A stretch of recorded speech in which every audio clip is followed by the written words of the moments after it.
14h-16h, Brigitte Lahaie, Sud Radio. En compagnie de Arthur Vernon, on va revenir sur les fantasmes avec Laure. Laure, vous avez des fantasmes également, bonjour. Bonjour Brigitte, et bonjour à votre invité également. Bonjour Laure. Arthur Vernon qui est avec nous, oui. Arthur, d'accord. Oui, c'est un peu compliqué. Je me pose toujours beaucoup de questions sur moi-même quand on me parle de fantasmes. Parce que je me dis, mais qu'est-ce que c'est un fantasme pour moi? Et c'est vrai qu'il y a des choses qui me plaisent plus et il y en a que j'ai pu réaliser, voilà. Et que j'espère réaliser le plus souvent possible. C'est vrai que dans un rapport, moi j'aime bien de temps en temps que ça, pas quand ça dérape, mais quand on s'embête pas avec les préliminaires. Et voilà, quoi, quand ça devient un peu animal, voilà.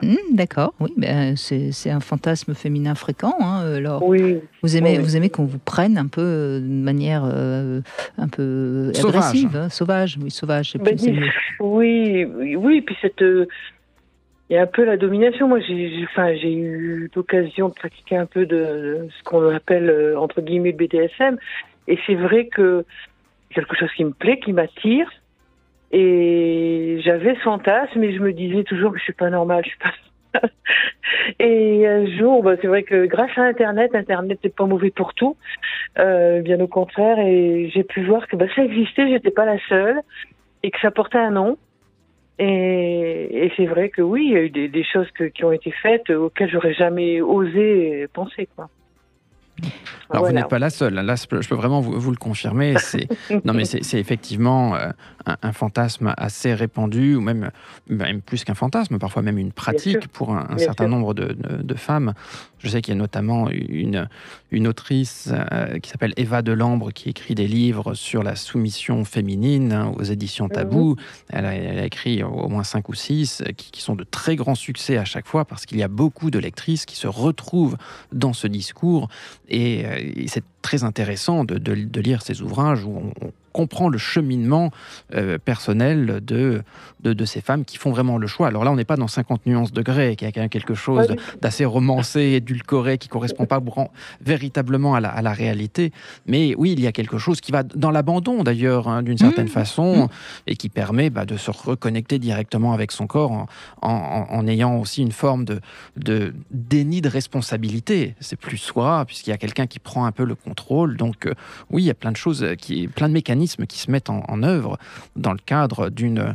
Et puis je crois qu'il ne faut pas oublier, Arthur Vernon, qu'on a tous dans une part de nous, alors plus ou moins profonde, plus ou moins réelle, des fantasmes d'agressivité, de meurtre, de harem. Enfin, ça fait partie de la nature humaine et je dirais même de la nature animale. Donc être excité, Laure, parce que tout d'un coup vous avez en face de vous un homme au sens viril le plus extrême, c'est quelque part vous approprier la virilité, le summum de la virilité et de rendre les armes et d'être totalement, en effet, à la merci, tout en étant, bien sûr, consentante. Oui, il y a un don de soi, on va dire, un don de soi. Ouais. Mais bon, après, c'est un autre sujet.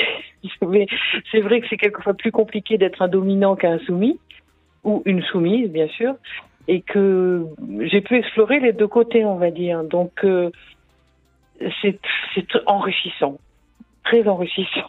Oui, mais c'est des expériences qu'il faut, et il faut les vivre telles quelles, bien sûr. Bien sûr, c'est très enrichissant. Oui, effectivement, j'allais rebondir sur ce que vous venez d'indiquer, c'est que ce n'est pas propre non plus à la femme. Il y a aussi beaucoup d'hommes qui sont soumis et qui ont ces désirs d'être soumis. Alors, de façon intéressante, beaucoup plus par des femmes, justement. Donc, on retrouve quand même cet aspect lié, en tout cas, à une orientation sexuelle, puisque généralement, les femmes veulent être soumises par des hommes et les hommes veulent être soumis par des femmes, même s'il y a quelques exceptions.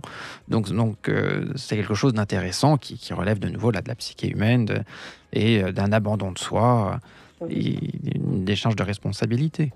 J'allais dire, l'homme soumis, pour ce que j'ai pu en fréquenter, est beaucoup plus jusqu'au boutiste, si on peut dire ça, que la femme soumise, je trouve.